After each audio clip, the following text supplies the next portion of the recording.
खबर झांसी से आ रही। गत रोज प्रेमनगर थाना क्षेत्र बिजोली में एक किशोर द्वारा 3 युवकों द्वारा चलती कार में दुष्कर्म और जबरन शादी रचाने का आरोप लगातार रिपोर्ट दर्ज कराई गई थी। इस प्रकरण में पुलिस द्वारा गहनता से जांच पड़ताल की। किशोरी द्वारा लगाए गए आरोपों को साक्ष्य संकलन और सीडीआर का पूरा मामला फर्जी साबित हुआ। इस पर पुलिस ने शिकायत करने वाली किशोरी और उसकी बुआ तथा उसके भाई को हिरासत में ले लिया है। देर रात पुलिस लाइन में आयोजित पत्रकार वार्ता के दौरान एसएसपी ने जानकारी देते हुए बताया कि गत रोज बिजोली निवासी 17 वर्षीय किशोरी और उसकी बुआ ने प्रेमनगर थाना में शिकायत दर्ज कराई थी कि उसी के गांव के रहने वाले युवक और अपने साथियों के साथ उसके 4 पहिया गाड़ी में ले गए और शादी रचाकर उसके साथ दुष्कर्म कर उसे करोदी माता मंदिर पर छोड़कर भाग गए।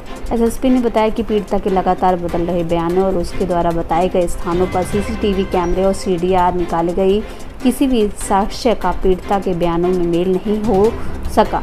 उन्होंने बताया कि पीड़िता सुबह की जिस स्थान की घटना बता रही है वहां रहने वाले ग्राम प्रधान के घर के बाहर लगे सीसीटीवी फुटेज देखे गए तो सुबह 7 बजे से 11 बजे तक कोई 4 पहिया गाड़ी नहीं आई। वहीं उन्होंने बताया कि बिजोली में स्थित रिलायंस पेट्रोल पंप के सीसीटीवी फुटेज देखे गए तो किशोरी खुद ऑटो में बैठकर झांसी जेल चौराहा आई। यहाँ उसने खुशीपुरा जाकर खरीदारी की।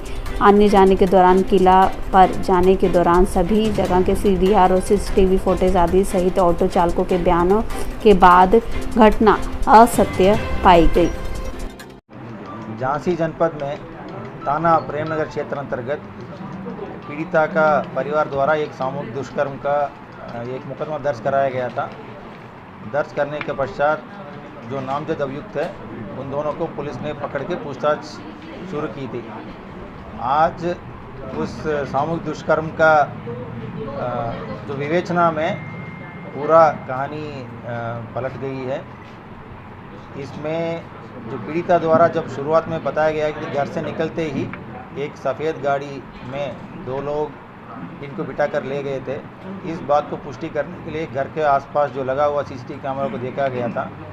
उसमें कहीं भी सफ़ेद गाड़ी तो नहीं दिख रही थी और लड़की अकेले देखते हुए दिखाई दे रही थी। उसको ट्रेस करते हुए हम लोग पूरा आज लगभग 50 से 60 कैमरा पूरा खंगाले गए थे। झांसी जनपद में स्मार्ट सिटी के अंतर्गत पूरा शहर में नगर निगम द्वारा कैमरा लगाया गया था। उस कैमरा में पीड़िता कैद हो गई थी। पीड़िता अकेले ऑटो में आते हुए दिख गई थी और शहर में पूरा घूमने के बाद ये अपना किले में जाके पूरा वहाँ पे वेट भी करती रही। तो इस सीसीटीवी फुटेज को पीड़िता को दिखाने के बाद पीड़िता ने आज एक्सेप्ट कर लिया कि 2 लोगों को जानबूझकर फंसाने के लिए ये पूरा कहानी बनाई गई थी और ये कहानी बनाने में उनका बुआ और उनका बुआ का लड़का ये दोनों शामिल थे।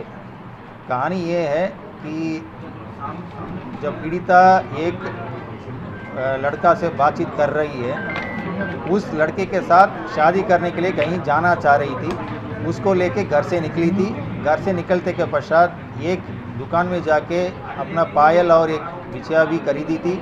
खरीदने के बाद किले में जाके उस लड़के को आने के लिए इंतज़ार कर रही थी। जब वो लड़का नहीं आया है, ये वापस अपना घर ना पहुंचकर बुआ का घर पहुंच गई थी।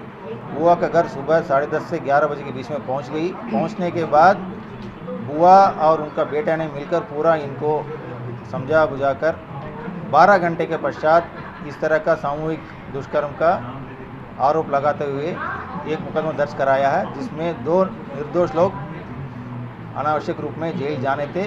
पुलिस का विवेचना से वो दोनों जेल जाने से बच गए थे।